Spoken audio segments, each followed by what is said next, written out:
ప్రేక్షకులందరూ నమస్కారం.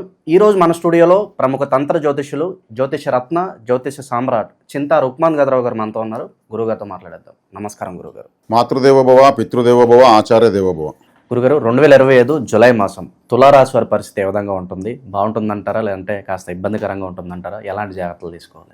తులారాశి వాళ్లకు 2020 జూలై మాసంలో ఉన్నటువంటి అన్ని రాశుల్లో ఒక 2-3 రాశులకు మాత్రమే చాలా బాగుంది. ఈ మాసం మ్యాక్సిమం అన్ని రాశులకు బాగానే గ్రహస్థితి ఏదో ఒక రూట్లో దొరుకుతూ ఉంది, మంచి ఫలితం దొరుకుతూ ఉంది. అలా మంచి ఫలితాలు ఎక్కువ దొరుకుతున్న రాశుల్లో తులారాశి కూడా ఒకటి. ఎక్కువ బెనిఫిట్స్ ఉన్నాయంటే? ఎక్కువ బెనిఫిట్స్. ఓకే, చెప్పాలంటే వీళ్ళకు 90% అబోవ్ అని చెప్పొచ్చు. ఎందుకంటే రాశ్యాధిపతి అష్టమంలో ఉన్నాడు. అష్టమంలో శుక్రుడు యోగిస్తాడు. ఆయుష్స్థానం, స్వస్థానం ఉన్నాడు. కుటుంబ స్థానాన్ని చూస్తాడు. ధనపరమైనటువంటి ఇబ్బంది ఏమి ఉండదు. గురువు రాశిని చూస్తాడు, అది మంచిదే, భాగ్యంలో ఉన్నాడు కాబట్టి. గోచారరీత్యా 10వ ఇంట్లో బుధుడు భాగ్యాధిపతి, దశమం అంటే కోణాధిపతి కేంద్రంలో ఉన్నాడు కాబట్టి బుధుడు బాగానే ఉన్నాడు. ఇక లాభస్థానంలో ఇన్ని రోజుల పాటు నీచ స్థితిలో ఉంటూ వక్రిస్తూ స్తంభిస్తూ కన్ఫ్యూజన్ గురైనటువంటి అంగారకుడు ద్వితీయాధిపతి లాభంలోకి వచ్చాడు. లాభంలో పాపగ్రహం యోగిస్తుంది. కుజకేతులు లాభంలో ఉన్నారు, వాళ్ళు బాగున్నారు. మూల త్రికోణంలో రాహు, తులారాశికి అత్యంత శుభగ్రహం అని చెప్పొచ్చు. రాహు ఆయన కూడా మూల త్రికోణంలో 5లో ఉన్నాడు. ఇక దిగ్బలంలో 6వ ఇంట చతుర్థ పంచమాధిపతి అయినటువంటి శనేశ్వరుడు 6వ ఇంటి నుండి వక్రించాడు. వక్రించిన తను వస్తున్నది కూడా మళ్ళీ 5వ ఇంటికి వస్తున్నాడు, కోణానికి వస్తున్నాడు. తులారాశికి 5లో ఉన్న యోగమే, 6లో ఉన్న యోగమే. కాబట్టి గ్రహస్థితి ఆల్మోస్ట్ అంతా బాగుంది తులారాశి వాళ్ళకు. వీళ్ళు వచ్చిన అవకాశాలని దుర్వినియోగం చేసుకోండి, నెలపాలు చేసుకోకుండా కాపాడుకోగలుగుతుంది. అదే పెద్ద పరిహారం. అవకాశాలు వస్తాయి, ఖచ్చితంగా యూజ్ చేసుకోవాలి. ఖచ్చితంగా వీళ్ళు యూజ్ చేసుకునే వీళ్ళ సామర్థ్యం ఇంపార్టెంట్. జనరల్గా వీళ్ళు ఎవరిని నచ్చకపోతే యాక్సెప్ట్ చేయరు. వీళ్ళకి నచ్చకపోతే యాక్సెప్ట్ చేయరు. అందుకే త్రాసు ఎప్పుడు సమంగానే ఉండదు, ఒకటి కిందికి ఒకటి పైకే ఉంటుంది. అది సమం కావాలంటే వీళ్ళకి నచ్చాలి. కాబట్టి వీళ్ళు తులారాశి వాళ్ళు చరరాశి మారుతూనే ఉంటారు, పైకి కిందికి కదులుతూనే ఉంటారు. ఒక్కోసారి వీళ్ళ యొక్క అనాలోచితంగా తీసుకునే నిర్ణయాల వల్ల సంబంధం లేని సమస్యలను ఎత్తుకొచ్చేస్తాయి. వీళ్ళ సంబంధం ఉండదు.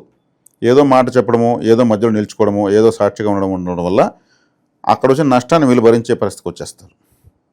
చరరాశి కాబట్టి వీళ్ళకు నిర్ణయాలు, డెసిషన్స్ మారుతూనే ఉంటాయి.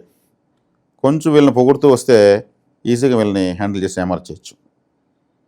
కానీ వీళ్ళు కానీ అలర్ట్ అయితే మాత్రము ఎవరిని క్యాచ్ చేయరు. ఇన్ని హెచ్చుతగ్గులు ఈ రాశిలో ఉంటాయి. వాస్తవంగా ఎత్తుకుంటే కాలపురుషునికి 7వ రాశి. వైవాహిక పరమైనటువంటి సమస్యలు కూడా ఎక్కువగా తులారాశికి, తులాలగ్నంలో ఖచ్చితంగా వస్తాయి. కారకత్వం కాలపురుషునికి 7వ రాశి కాబట్టి వీళ్ళు ఇప్పుడు వస్తున్న అవకాశాలను చక్కగా ఉపయోగించుకోగలిగితే మాత్రం మొత్తం బెనిఫిట్ అయితే మాత్రం దండిగా వీళ్ళకు ఉంది. ఓకే, మనీ ఫ్లో బాగుంటుందంటారా? మనీ ఫ్లో బాగుంటుందండి. ఆర్థిక పరంగా ఎటువంటి ఇబ్బంది లేదు. ఏ విధంగా జాతకంలో ఏదైనా దుర్దశ నడుస్తూ ఉండడము ఉంటే తప్పితే వీళ్ళకి అన్ని విధాలు బాగుంది. ఓకే, సో ఇన్వెస్ట్మెంట్స్ పరంగా కూడా ఏమైనా జాగ్రత్తలు చెప్తారా వీళ్ళకి? ఏమన్నా ఇన్వెస్ట్మెంట్ పరంగా అంటే వీళ్ళు నిర్ణయాలు ఎక్కువ మార్చేస్తారని చెప్పాను కదా.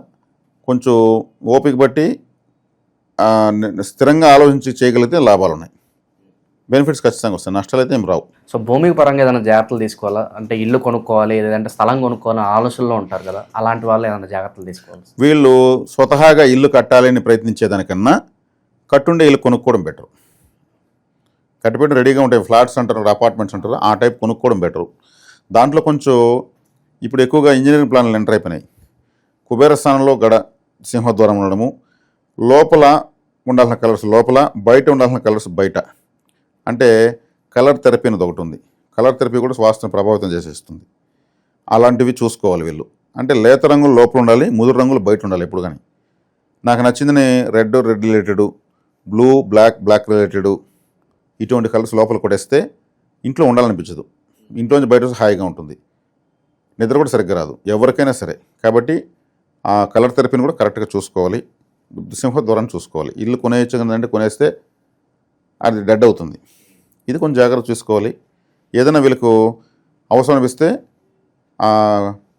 ఇంజనీర్తోనో ఎవరితోనో మాట్లాడుకొని మార్పులు చేర్పులు చేసుకున్న తర్వాత మీరు కొనుక్కోవచ్చు. ఇక విద్యార్థుల పరిస్థితి ఏంటంటారు? విదేశీ ప్రయత్నాలు కావచ్చు, వీళ్ళకి అనుకున్నదంతా కూడా ఫేవర్గానే ఉంటుందంటారు వీళ్ళకి? విదేశీ ప్రయత్నాలు బాగుంటాయి, విద్యార్థులకు బాగుంది, ఇక ఉద్యోగస్తులకు బాగుంది, వ్యాపారస్తులకు బాగుంది, వ్యవసాయదారులకు బాగుంది, అన్ని వర్గాల వాళ్ళకు బాగుంది. అంటే తులారాశికి గ్రహాలన్నీ పాజిటివ్గా ఉన్నప్పుడు తులారాశిలో పుట్టిన అన్ని రకాల వయసుల వారికి బాగుంటుంది. ఇక బాగా జాగ్రత్త తీసుకోవాలంటే ఎన్ని మంచి ఫలితాలు ఉన్నప్పటికీ ఏదో ఒక నెగిటివ్ ఉంటుంది. సో దేనిలో జాగ్రత్తగా ఉండాలంటారు వీళ్ళు? ఇప్పుడు అన్నీ బాగుందనేసి ఓవర్ కాన్ఫిడెన్స్ పోకుండా ఉంటే చాలు. ఫస్ట్ అది చూసుకోవాలి, నాకంతా బాగుందని. ఇప్పుడు మనకు గ్రహాలు బాగున్నాయని రైలుకి ఎదురుగా వెళ్ళం కదా, అది మన గ్రహస్థితి బాగున్నప్పుడు వస్తుంది, అది పక్కకు పోదు కదా. అలా ఓవర్ కాన్ఫిడెన్స్ పోకుండా ఉంటే చాలు ఫస్ట్ పాయింట్. తర్వాత తీసుకుంటే వీళ్ళకు యూరినరీ ప్రాబ్లం వచ్చేదానికి అవకాశం ఉంటుంది. అంటే ఎక్కువసార్లు యూరిన్ పోయేదానికి అవకాశం ఉంటుంది. అంటే చిన్నపిల్లలకు కాదు, కొంచెం ఏజ్ అయిన వాళ్ళకు. అంటే 7వ స్థానం కాబట్టి 7వ స్థానం కిడ్నీలు సూచిస్తుంది. కిడ్నీలు చిరునీరు అంటారు, కొద్దిగా ఎక్కువసేపు పోవడం దాన్ని. అటువంటి అవకాశాలు కొంచెం ఏజ్ అయిన వాళ్ళకి వచ్చే అవకాశం ఉంటుంది. దాన్ని కొంచెం చూసుకోవాలి. ఎక్కడన్నా ప్రోగ్రామ్కి వెళ్ళొస్తే, ఒక పెళ్లికి కానీ ఒక ఫంక్షన్కి కానీ లేదా 10 మందిలోకి కానీ వెళ్ళొస్తే దిష్టి తగిలినట్టు అయిపోతారు వీళ్ళు. ఇప్పుడు ఈ సమయంలో త్వరగా ఫంక్షన్కి వెళ్ళొస్తే దిష్టి వాళ్ళ మొహంలో కనిపించేస్తే ఫేడ్ అవుట్ అయిపోయినట్టు అనిపిస్తూ ఉంటారు. అది కొంచెం చూసుకోవాలి వీళ్ళు. చూసుకోవాలి. గుమ్మడికాయ దిష్టి పరిహారం కానీ, కొబ్బరికాయ కానీ, ఏదో ఒకటి మట్టితో కానీ ఉప్పుతో కానీ, వెంట్రుకలు, పచ్చిమిరపకాయలు, ఎండుమిరపకాయలు, చాలా రకాల దిష్టి ఉన్నాయి, అన్నీ పనిచేస్తాయి. ఏదైనా సరే దిష్టి తీసుకోవడం చాలా మంచిది. వీళ్ళు వివాహ ప్రయత్నాలు ఎవరైతే చేస్తున్నారో వాళ్ళకి ఏదైనా సూచన ఉందా? వివాహం అయ్యేదానికి ఖచ్చితంగా ఉందండి. ఇప్పుడు ఈ రాశి వాళ్ళకి గ్రహాలని బాగున్నాయి కాబట్టి చూసుకోవాలి. వీళ్ళు పొంతనాలు కనీసం 70% రావాలి. ఇప్పుడు అమ్మాయి బాగుంది, ఎర్రగా ఉంది, కట్నం ఉంది, కళ్యాణ మండపం ఉంది, ముహూర్తం ఉంది అనుకుంటే కుదరదు. మ్యాచింగ్ ఇంపార్టెంట్ కాబట్టి 70% మ్యాచింగ్ వచ్చేట్టు చూసుకోవాలి. 100% ఎవరికి రాదు. భూమిపైన ఎవరికి 100% రాదు. ఇంకా వస్తే ఇంకా జ్యోతిశాస్త్రం లేనట్టే. 70% వస్తే 100% వచ్చినట్టే. అసలు ఏ సమస్య రాకపోతే అసలు జీవితమే లేదు. అంటే భార్యాభర్తల గొడవలు రాకపోతే వాళ్ళది దురదృష్టమైన జీవితం అనమాట.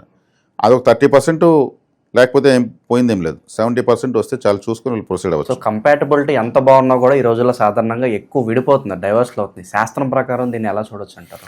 నేను అదే చెప్పాను. ఇప్పుడు 70% మ్యాచింగ్స్ వచ్చాయంటే ఆ అమ్మాయికి కట్నం ఎక్కువైనా పర్వాలేదు, వచ్చిన తర్వాత తను పోటీపడి భర్తను సపోర్ట్ చేసి లాగేస్తుంది. ఇక్కడ ఏమీ 35% ఇంకేదో 10% అసలు వస్తే రాకపోతే పోతాయి, ఆస్తుంది, అమ్మాయి చదువుకునింది, పెద్దవాళ్ళకి కుదిరిపోయింది. ఇవన్నీ ఏమవుతాయంటే 6 నెలల తర్వాత ఒకరి యొక్క ఎనర్జీ ఇంకొకరికి ట్రాన్స్ఫర్మేషన్ అనేది 6 నెలలు పడుతుంది. ఆ తర్వాత స్టార్ట్ అవుతాయి. అంతా బాగుంటుంది, మేము చేసాము, వీళ్ళని ఇలా కొట్టుకుంటున్నా అంటారు.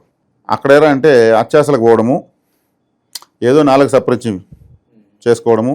కొంతమంది పేరు మార్చేస్తారు, ఈ పేరుకు రాకపోతే ఇంకో పేరు పెట్టుకుందాం ఉంటారు. అలా పేర్లు మార్చుకుంటే యాపిల్కాయకి మిరపకాయని పెట్టేస్తే అది కారంగా అయిపోతుందా, లేదంటే మిరపకాయకి యాపిల్కాయని పెడితే తీగా మారిపోతుంది. ప్రకృతి సిద్ధాంతం ప్రకారం ఉప్పు ఉప్పే, చక్కెరే. కాబట్టి మధ్యలో ఈ రిపేర్లు చేయడం వల్ల ఆ తర్వాత వచ్చే సమస్యలు ఎవరు రిపేర్ చేయలేరు. ఇప్పుడు అందరూ తెలివైన వాళ్ళే కాబట్టి కట్న కానుకపై ప్రాధాన్యత ఇవ్వకుండా ఇప్పుడు తులారాశి వాళ్ళకి ఈజీగా మ్యారేజెస్ అవుతాయి. మ్యాచింగ్సే ఇంపార్టెంట్ చూసుకోవాలి. ఇప్పుడు గ్రహస్థితి బాగున్న వాళ్ళు బాగుంటారు, గ్రహస్థితి మళ్ళీ దొబ్బిందంటే మళ్ళీ గొడవలు ఆడుకుంటారు. కాబట్టి అది ఇంపార్టెంట్ చూసుకోవాలి. ఎందుకంటే ఇప్పుడు పెండ్లు కావడానికి వీళ్ళకి ఇబ్బంది లేదు ప్రస్తుతానికి. సో లవ్ అండ్ అఫెక్షన్స్ పరంగా ఎలా ఉంటుంది అంటే లవ్ తులారాశి వాళ్ళు అంటే 2 అని అర్థం. 2 అంటే 2 తట్టలు ఉంటాయి, జంట అని అర్థం. వీళ్లకు అదే వివాహ సమస్యలు వస్తాయని ఇంతకుముందే చెప్పాను. వీళ్ళకి అంత ఈజీగా యాక్సెప్ట్ చేయరు అని చెప్పాను. ఎక్కువగా 2వ వివాహాలు అయ్యే వాళ్ళు ఎక్కువగా తులారాశులను ఎక్కువగా తులాలగ్నం వాళ్ళు కనిపిస్తూ ఉంటారు. కాబట్టి ఇక్కడ అటాచ్మెంట్, డిటాచ్మెంట్ 2 ఉంటాయి. ఆకర్షించడం, వికర్షించడం 2 ఉంటాయి. ఎందుకంటే తులారాశికి భర్త స్థానము లేదా భార్య స్థానము మేషరాశి. మేషరాశికి అధిపతి కుజుడు. ఆ మేషరాశికి 7వ స్థానము తులారాశి. తులారాశిలో ఇది చరరాశి, అది చరరాశి. కుజుడు శుక్రుడు శత్రువులు. కుజుడు భర్తకారకుడు ఆడవాళ్లకు, శుక్రుడు భార్యకారకుడు మగవాళ్లకు. కారకు భావనాశాయ. కారకులు కలిస్తే భావం నాశనం అయిపోతుంది. అందుకే తులారాశి వాళ్ళకి వివాహ సమస్యలు వస్తాయి. మేషరాశి వాళ్ళకు కూడా వస్తాయి. మేషరాశి వాళ్ళకి మాత్రం ఖచ్చితంగా వచ్చే తీరుతాయి. వాళ్ళకి ఎన్ని గొడవలు వచ్చినా కలిసినారంటే వాళ్ళే చాలా గొప్ప వాళ్ళని అర్థం. కాబట్టి ఇక్కడ మీరు అడిగారు కాబట్టి నేను డ్యూయల్ మ్యారేజెస్ అయ్యేదానికి అవకాశం ఉంటుంది. సో చాలా వరకు మనకి మంచి ఫలితాలు కనిపిస్తున్నాయి. ఏదన్నా నర దిష్టి పోవడానికి మంచి రెమెడీగా ఉన్న వీళ్ళ కోసం వీళ్ళు గుమ్మడికాయ పరిహారం నేను చెప్పాను. గుమ్మడికాయతోనో, ఉప్పుతోనో, మట్టితోనో, దేంతో ఒక దాంతో దిష్టి తీసుకుంటే అన్నీ పనిచేస్తాయి. తీసుకుంటూ ఉండడం మంచిది. లేదు కుంకుమ నీళ్ళనే కనీసం కొద్దిగా కుంకుమ వేసిన నీళ్ళలో దిష్టి తీయచ్చు, అద్భుతంగా పనిచేస్తుంది. తీసి ఎక్కడన్నా డ్రైనేజీలో పోయాలి, చెట్టుకు పోస్తారు. మన దిష్టి తీసి ఒక పచ్చని చెట్టు పోసి అది వాడిపోతుంది. డ్రైనేజీలో పోయడం బెటరు. సో దైవారాధన విషయంలో ఇంకేదన్నా పరిహారం అవసరం అంటారు వీళ్ళకి? ఏదన్నా దైవారాధన విషయంలో తీసుకుంటే వీళ్ళు చక్కగా లక్ష్మీదేవి ఆరాధన చేయొచ్చు. అదేవిధంగా వీళ్ళలో చిత్తా నక్షత్రము, స్వాతి, విశాఖ 3 నక్షత్రాలు ఉంటాయి. చిత్తా నక్షత్రము అంటే ఇక్కడ స్వాతి నక్షత్రము, చిత్తా, స్వాతి, విశాఖ. ఈ రాశి యొక్క ప్రత్యేకత, ఒక వింత, ఒక విచిత్రం, ఒక తమాషా చెప్తాను వినండి. చిత్తా నక్షత్రానికి జంతువు పులి, విశాఖ నక్షత్రానికి జంతువు పులి, మధ్యలో స్వాతి నక్షత్రం. 2 పులుల మధ్య ఒక స్వాతి నక్షత్రం ఉంటుంది. అటు ఒక పులి, ఇటు ఒక పులి ఉంటుంది. ఇది సంపత్తార, అది పరమమిత్రతార. అంటే స్వాతి నక్షత్రం వాళ్ళు టైగర్ పెట్టుకోవచ్చు, టైగర్ బొమ్మ టాటూ వేసుకోవచ్చు, వాల్పేపర్ పెట్టుకోవచ్చు, ఇంట్లో ఫోటో పెట్టుకోవచ్చు. చక్కగా పులి మీద ఉన్నటువంటి అమ్మవారిని ఆరాధించవచ్చు, దుర్గాదేవిని. చిత్తా నక్షత్రంలో చిత్తా నక్షత్రం ఎవరు పుట్టారు? కంచి కామాక్షి, చిత్రగుప్తుడు, విశ్వకర్మ పుట్టారు. కాబట్టి కంచి కామాక్షి ఆరాధన స్వాతి నక్షత్రం వాళ్ళు చిత్తా నక్షత్రం రోజు చేసుకోవచ్చు. అదేవిధంగా ద్వితీయ నక్షత్రం అయినటువంటి విశాఖలో సుబ్రహ్మణ్య స్వామి పుట్టాడు. విశాఖ అంటే వ్యసనకర్ర, ఓ పాకెట్ వ్యసనకర్ర జోగులు పెట్టుకుని తిరగచ్చు. స్వాతి నక్షత్రం వాళ్ళు. స్వాతి నక్షత్రం మధ్యలో నక్షత్రం చెప్పాను ఇప్పుడు. అటువైపు ఇటువైపు 2 పుల్ల మధ్య ఉంటుంది ఈ నక్షత్రం. మాత్రం చాలా బలమైనటువంటి సపోర్ట్ ఉంటుంది. అదే చిత్తా నక్షత్రం వాళ్ళు స్వాతి నక్షత్రం బలపరుచుకోవాలి. స్వాతి అంటే ఏమి? తేనెటీగ. తేనె ఏం చేస్తుంది? ఎక్కడెక్కడి నుంచి సేకరించి పెడతానే ఉంటుంది. కాబట్టి స్వాతి నక్షత్రం బలపరుచుకుంటే వీళ్ళు తేనె ఎక్కువ తీసుకోవాలి. కాఫీ గింజలు కూడా స్వాతి నక్షత్రమే. కాఫీ ఇష్టపడి తాగొచ్చు. స్వాతి నక్షత్రం ఎవరు పుట్టారు? నరసింహస్వామి పుట్టాడు. నరసింహ ఆరాధన చేసుకోవచ్చు. అది చేసుకుంటూ ఉంటే జాతకాలకు సంబంధం లేకుండా గోచారానికి సంబంధం లేని పరిహారం ఇది. వీళ్ళకి చిత్తా నక్షత్రం వాళ్ళకి బాగుంటుంది. స్వాతి నక్షత్రంలో ఎవరిని ఆరాధించుకోవాలి? విశాఖ నక్షత్రం బలపరుచుకోవాలి. విశాఖ నక్షత్రం అంటే సుబ్రహ్మణ్య స్వామి పుట్టాడు. సుబ్రహ్మణ్య ఆరాధన ఎక్కువ చేయాలి. ఆర్చ్, ఫ్లవర్స్తో ఒక ఆర్చ్ లాంటిది ఇంట్లో పెట్టుకోవచ్చు, మధ్యలో వీళ్ళ పేరు రాసుకోవచ్చు. ఒక వ్యసనకర్ర పాకెట్. ఇప్పుడు జపాన్, జర్మనీ లాంటి దేశాల్లో, చైనా లాంటి దేశాల్లో ప్రతి ఒక్కరు ఒక కీ చైన్ లాగా వ్యసనకర్ర పెట్టుకుని తిరుగుతూ ఉంటారు. ఎక్కడెవరు కనిపిస్తే ఇలా తీసుకుంటూ మారుతూ ఉంటారు వాళ్ళు. డబ్బులు ఫుల్గా ఉంటుంది వాళ్ళకు.